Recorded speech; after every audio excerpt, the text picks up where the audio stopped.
ओम शांति। आज 18 दिसंबर 2025 के बाप दादा के मधुर महावाक्य। बाबा कहते, मीठे बच्चे, बेहद का बाबा आया है तुम बच्चों का ज्ञान से श्रृंगार करने। ऊंच पद पाना है तो सदा श्रृंगारे हुए रहो। प्रश्न है, किन बच्चों को देखकर बेहद का बाप बहुत खुश होते हैं? उत्तर है, जो बच्चे सर्विस के लिए एवर रेडी रहते हैं। अलौकिक और पारलौकिक दोनों बाप को पूरा फॉलो करते हैं। ज्ञान योग से आत्मा को श्रृंगारते हैं।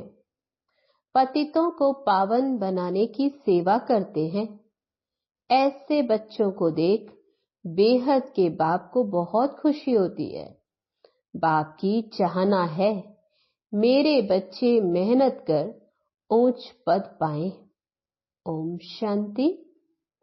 रूहानी बाप रूहानी बच्चों प्रति कहते हैं, मीठे मीठे बच्चों, जैसे लौकिक बाप को बच्चे प्यारे लगते, वैसे बेहद के बाप को भी बेहद के बच्चे प्यारे लगते हैं। बाप बच्चों को शिक्षा सावधानी देते हैं कि बच्चे ऊंच पद पाए। यही बाप की चाहना होती है, तो बेहद के बाप की भी यही इच्छा रहती। बच्चों को ज्ञान योग के गहनों से श्रृंगारते हैं। तुमको दोनों बाप बहुत अच्छी रीति श्रृंगारते हैं। तब बाप दादा दोनों बच्चों को श्रृंगारते कि बच्चे ऊंच पद पाएं। अलौकिक बाप भी खुश होते तो पारलौकिक बाप भी खुश होते। जो अच्छी रीति पुरुषार्थ करते हैं उन्हों को देखकर गाया भी जाता है, फॉलो फादर। तो दोनों को फॉलो करना है। एक है रूहानी बाप और दूसरा फिर ये अलौकिक फादर। तो पुरुषार्थ कर ऊंच पद पाना है। तुम जब भट्टी में थे तो सबका ताज सहित फोटो निकाला गया था। बाप ने तो समझाया है, लाइट का ताज कोई होता नहीं, ये एक निशानी है पवित्रता की जो सबको देते। ऐसे नहीं कोई सफेद लाइट का ताज होता। यह पवित्रता की निशानी समझाई जाती है। बाबा कहते, पहले पहले तुम सतयुग में रहते हो। बाबा कहते, पहले पहले तुम रहते हो सतयुग में, तुम ही थे ना। बाप भी कहते, आत्मा परमात्मा अलग रहे बहुकाल। तुम बच्चे ही पहले पहले आते हो, फिर पहले तुमको ही जाना है। मुक्ति धाम के गेट्स भी तुमको खोलने हैं। तुम बच्चों को बाप श्रृंगारते हैं। पियर घर में वनवा में रहते हैं। इस समय तुमको भी साधारण रहना है, ना ऊंच ना नीच। बाबा कहते, साधारण तन में प्रवेश करता हूं। कोई भी देहधारी को भगवान नहीं कह सकते। मनुष्य मनुष्य की सदगति कर नहीं सकते। सदगति तो गुरु ही करते हैं। मनुष्य 60 वर्ष के बाद वानप्रस्थ लेते, फिर गुरु करते हैं। ये भी रस्म अभी की है, जो फिर भक्ति मार्ग में चलती है। आजकल तो छोटे बच्चों को भी गुरु करा देते। भल वानप्रस्थ अवस्था नहीं है, परंतु अचानक मौत तो आ जाता है, इसलिए बच्चों को भी गुरु करा देते। जैसे बाप कहते, तुम सभी आत्माएं हो, हक है वर्षा पाने का। तुम सभी आत्माएं बाबा के बच्चे। तो बाबा कहते, सबका हक है वर्षा पाना। वह कह देते, गुरु बिगड़ ठौर नहीं पाएंगे, अर्थात ब्रह्म में लीन नहीं होंगे।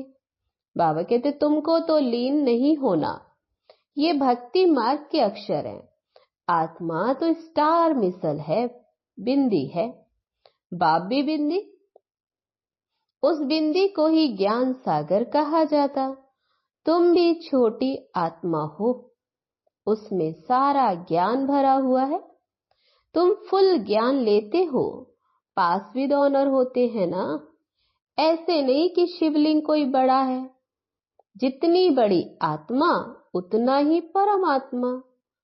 आत्मा परम धाम से आती है पाठ बजाने। बाबा कहते मैं भी वहां से आता हूं, परंतु मुझे अपना शरीर नहीं है। मैं रूप भी हूं, बसंत भी हूं। परम आत्मा रूप है, उनमें सारा ज्ञान भरा हुआ है। जैसे आत्मा वैसे परमात्मा, रूप तो वही बिंदु। बाबा कहते उसमें सारा ज्ञान भरा है। ज्ञान की वर्षा करते हैं तो सभी मनुष्य पाप आत्मा से पुण्यात्मा बन जाते हैं।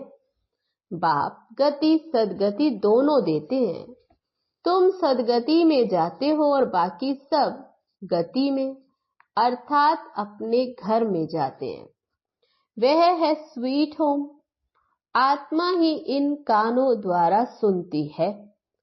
अब बाप कहते मीठे मीठे सिकी लदे बच्चों, वापस जाना है। उसके लिए पवित्र जरूर बनना है। पवित्र बनने बिगर कोई भी वापस जा न सके। मैं सबको ले जाने आया हूं। आत्माओं को शिव की बारात कहते हैं। अब शिव बाबा शिवालय की स्थापना कर रहे हैं। फिर रावण आकर वैश्यालय स्थापन करते। वाम मार्ग को वैश्यालय कहा जाता। बाबा के पास बहुत बच्चे हैं जो शादी करके भी पवित्र रहते। सन्यासी तो कहते ये तो हो नहीं सकता जो दोनों इकट्ठे रह सके। यहां समझाया जाता है इसमें आमदनी बहुत है। पवित्र रहने से 21 जन्मों की राजधानी मिलती है। तो एक जन्म पवित्र रहना कोई बड़ी बात थोड़ी है। बाप कहते तुम काम चिता पर बैठ बिल्कुल ही काले बन गए हो। श्री कृष्ण के लिए भी कहते गोरा और सांवरा, श्याम सुंदर। ये समझानी भी समय की है। काम चिता पर बैठने से सांवरे बन गए, फिर उनको गांव का छोरा भी कहा जाता। बरोबर था ना। श्री कृष्ण तो हो न सके। इनके ही बहुत जन्मों के अंत में बाप प्रवेश कर गोरा बनाते हैं। अभी तुमको एक बाप को ही याद करना है। बाबा आप कितने मीठे हैं, कितना मीठा वर्षा आप देते हैं। हमको मनुष्य से देवता मंदिर लायक बनाते हो। ऐसे ऐसे अपने से बातें करनी है, मुख से कुछ बोलना नहीं है। भक्ति मार्ग में आप माशुक को कितना याद करते आए। अभी आप आकर मिले हो। बाबा आप तो सबसे मीठे हो। आपको हम क्यों नहीं याद करेंगे। आपको प्रेम का, शांति का सागर कहा जाता है। आप ही वर्षा देते हो, बाकी प्रेरणा से तो कुछ भी मिलता नहीं। बाप तो सन्मुख आकर तुम बच्चों को पढ़ाते हैं। बाबा कहते ये पाठशाला है ना। मैं तुमको राजाओं का राजा बनाता हूं। ये राजयोग है। अभी तुम मूल वतन, सूक्ष्म वतन, स्थूल वतन को जान गए हो। इतनी छोटी आत्मा कैसे पाठ बजाती है। ये है भी बना बनाया ड्रामा। इनको कहा जाता अनादि अविनाशी वर्ल्ड ड्रामा। ये ड्रामा फिरता रहता है। इसमें संशय की तो कोई बात ही नहीं। बाप सृष्टि के आदि मध्य अंत का राज समझाते हैं। तुम स्वदर्शन चक्रधारी हो। तुम्हारी बुद्धि में सारा चक्र फिरता रहता तो उससे तुम्हारे पाप कट जाते हैं। बाकी श्री कृष्ण ने कोई स्वदर्शन चक्र चलाकर हिंसा की है नहीं। वहां तो ना लड़ाई की हिंसा होती और ना काम कटारी चलती है। डबल अहिंसक होते हैं। इस समय तुम्हारी 5 विकारों से युद्ध चलती है, बाकी और कोई युद्ध की तो बात ही नहीं। अब बाप है ऊंचते ऊंच, फिर ऊंचते ऊंच ये वर्षा लक्ष्मी नारायण, इन जैसा ऊंच बनना है। जितना तुम पुरुषार्थ करेंगे उतना ऊंच पद पाएंगे। कल्प कल्प वही तुम्हारी पढ़ाई होगी। अभी अच्छा पुरुषार्थ किया तो कल्प कल्प करते रहेंगे। जिस्मानी पढ़ाई से इतना पद नहीं मिल सकता जितना रूहानी पढ़ाई से मिलता। ऊंचते ऊंच ये लक्ष्मी नारायण बनते हैं।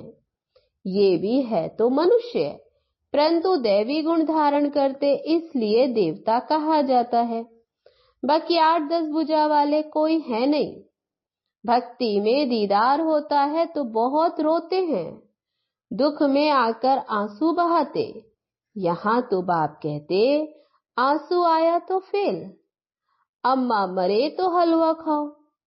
आजकल तो बॉम्बे में भी कोई बीमार पड़ते व मरते हैं तो बीके को बुलाते हैं कि आकर शांति दो।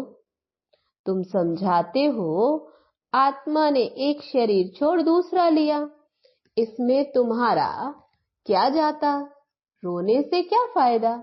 कहते हैं इनको काल खा गया, ऐसी कोई चीज है नहीं। तब बाबा कहते काल ऐसी कोई चीज नहीं, ये तो आत्मा आपे ही एक शरीर छोड़ जाती है, अपने समय पर शरीर छोड़ भागती है। बाकी काल कोई चीज नहीं। सत्युग में गर्भ महल होता, सजा की तो बात ही नहीं। वहां तुम्हारे कर्म अकर्म हो जाते, माया ही नहीं जो विकर्म हो। तुम विकर्मा जीत बनते हो। पहले पहले विकर्मा जीत संवत चलता, फिर भक्ति मार्ग शुरू होता है तो विकर्म संवत शुरू होता। इस समय जो विकर्म किए हैं उन पर जीत पाते हो। नाम रखा जाता विकर्मा जीत। फिर द्वापर में विकर्म राजा हो जाता, विकर्म करते रहते। सुई पर अगर कट चढ़ी हुई होगी तो चुंबक खींचेगा नहीं। जितना पापों की कट उतरती जाएगी तो चुंबक खींचेगा। बाप तो पूरा प्योर है, तुमको भी पवित्र बनाते योग बल से। जैसे लौकिक बाप भी बच्चे को देख खुश होते हैं ना, बेहद का बाप भी खुश होता है बच्चों की सर्विस पर।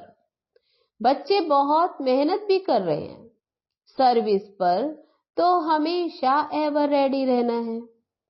तुम बच्चे हो पतितों को पावन बनाने वाले। ईश्वरीय मिशन। अभी तुम ईश्वरीय संतान हो। बेहद का बाप है और तुम सब बहन भाई हो, बस और कोई संबंध नहीं। मुक्ति धाम में है ही एक बाप और तुम आत्माएं भाई भाई। फिर तुम सत्युग में जाते हो तो वहां एक बच्चा एक बच्ची। यहाँ तो बहुत संबंध होते, चाचा काका मामा आदि। मूल वतन तो है ही स्वीट होम, मुक्ति धाम। उसके लिए मनुष्य कितना यज्ञ तप आदि करते, परंतु वापस तो कोई भी जा न सके। गपोड़ा बहुत मारते रहते, सर्व का सदगति दाता तो है ही एक, दूसरा न कोई। अभी तुम हो संगम युग पर, यहाँ है ढेर मनुष्य। सत्युग में तो बहुत थोड़े होते, स्थापना फिर विनाश होता। अभी अनेक धर्म होने कारण कितना हंगामा है। तुम 100% साल्वेंट थे, फिर 84 जन्मों के बाद 100% इनसाल्वेंट बन पड़े हो। अब बाप आकर सबको जगाते हैं, अब जागो, सत्युग आ रहा है। सत्य बाप ही तुमको 21 जन्मों का वर्षा देते हैं।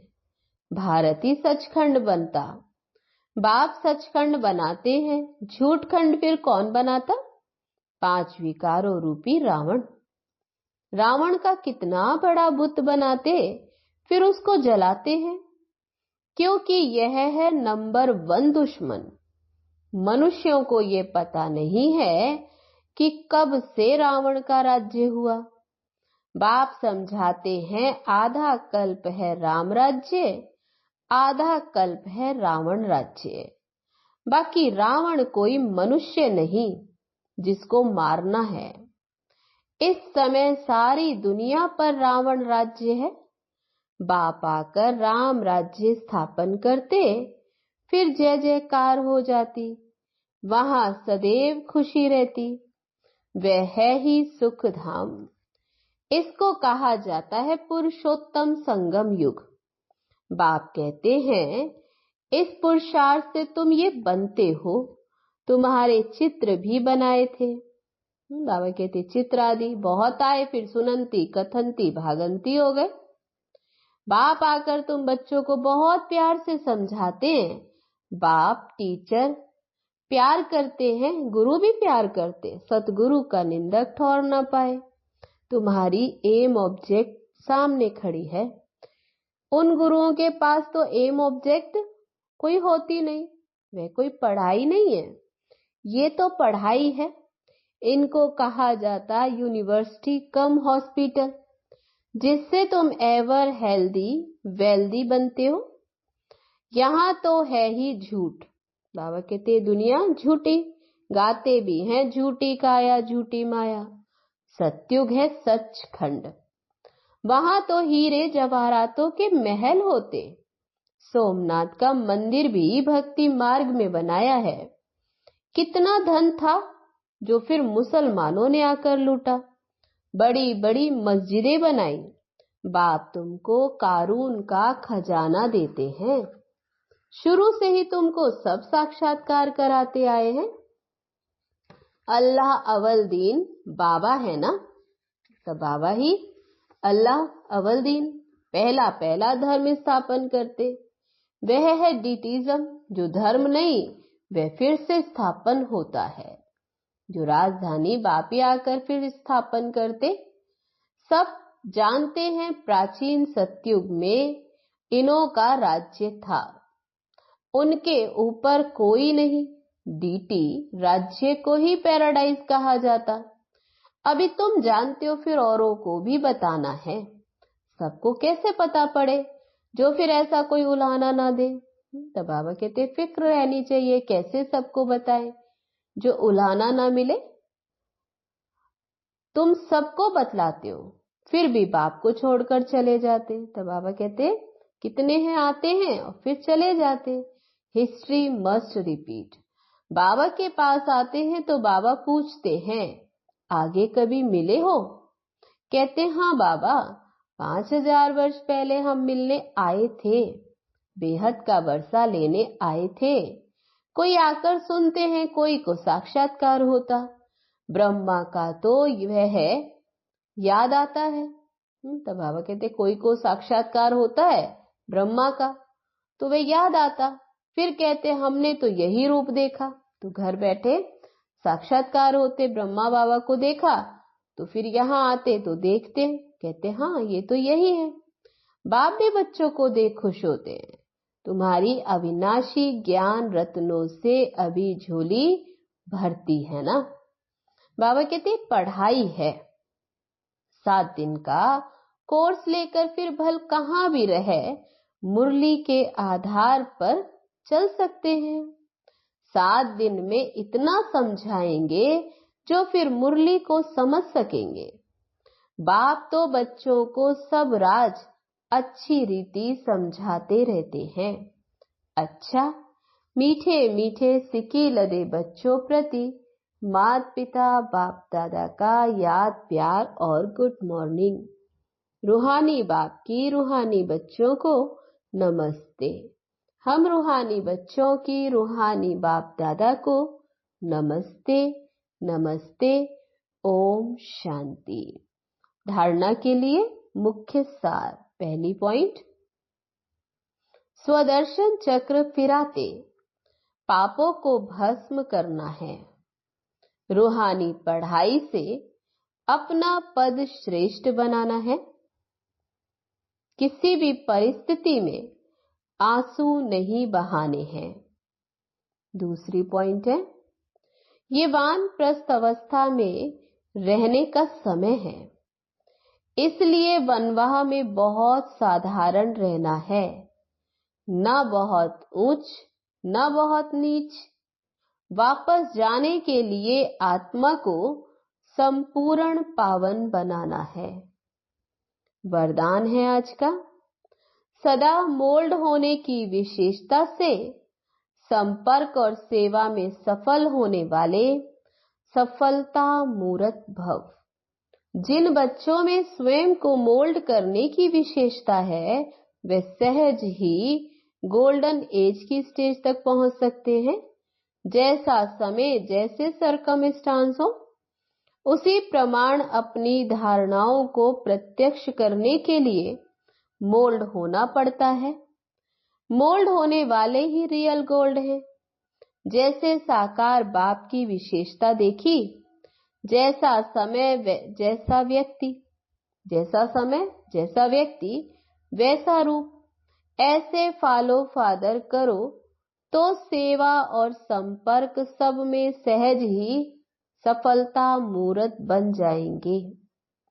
स्लोगन है आज का, जहां सर्व शक्तियां हैं वहां निर्विघ्न सफलता साथ है। अव्यक्त इशारा है, अब संपन्न व कर्मातीत बनने की धुन लगाओ। जैसे साकार में आने जाने की सहज प्रैक्टिस हो गई है, वैसे आत्मा को अपनी कर्मातीत अवस्था में रहने की भी प्रैक्टिस हो। अभी अभी कर्मयोगी बन कर्म में आना, कर्म समाप्त हुआ फिर कर्मातीत अवस्था में रहना। इसका अनुभव सहज होता जाए। सदा लक्ष्य रहे कि कर्मातीत अवस्था में रहना है। निमित्त मात्र कर्म करने के लिए कर्म योगी बने। ओम शांति।